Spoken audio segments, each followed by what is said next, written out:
Lagos residents may have to gear up for tougher times as the present economic crunch is now affecting the prices of staple food, including bread, one of the easiest to lay hands on.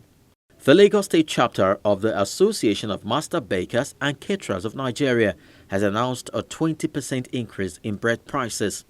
The state chairman of the association, Mr. Jacob Adejorin, made the announcement during a press conference at its secretariat in Agege. Mr. Adejorin said the increment was necessitated by the high cost of production and the effect of forex on the importation of flour and other ingredients used for baking. Presently, a bag of flour is sold at 11,000 naira, and sugar is being sold for about 15,000 naira per bag. The bakers cannot no longer cope with this situation. Hence, the decision to increase the price by about 20% only across the board. We appeal to our consumers and customers of bread in general to bear with us at this time. It is our promise to continue to produce good quality bread at affordable prices. We are using this opportunity to appeal to the federal government to give some concession to the flour millers in foreign exchange allocation and waiving of some taxes and levies in order to stop this incessant increase.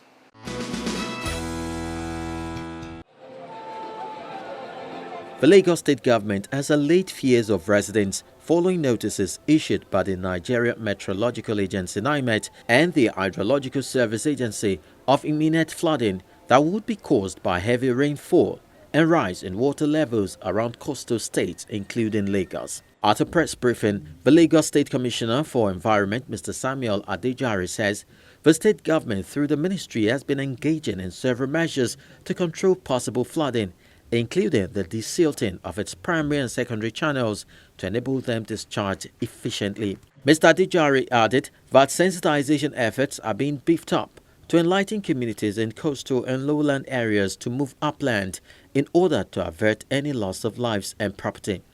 He warned residents against dumping refuse and erecting structures on drainages and waterways. It is known all over the world that even when you have this flooding and flood waters come your way, if you have channels that can act as reservoirs for you, they will help out along a great deal. And because we are a coastal state, we have the network of channels in Lagos cannot be compared to anywhere in Nigeria. We have about 200 and something channels and secondary and primary channels in Lagos. I'm not talking about the tertiary channels. All those channels, one word that every year we try and make sure we'll line some of them at a particular point in time. We look at how critical they are to the system, to the whole system. The whole state is divided into about 6 systems of drainages with some extra system. Now we have 1 to 6, but we have some of them that doesn't belong to these systems. They are well apart away from these other systems. What we make sure we do is that there are some of them that are very, very critical. You cannot afford not to touch them every year. So we go after those ones. And the lining, we do it every year because we cannot complete it at once. It's not possible. They are very expensive things to do. So we do all these things during the year. And when the flood water comes, and that's why we have said it in my presentation today, our people should stop dumping into these channels. They are meant to contain this water, even if floods, there is flooding. You understand? But when you pack them full of refuse, they are going to flow elsewhere, and it's going to give us trouble. So we have used this opportunity to talk to our people. Bag your refuse. And that's where we draw the curtain on the program today. Thanks for staying with us.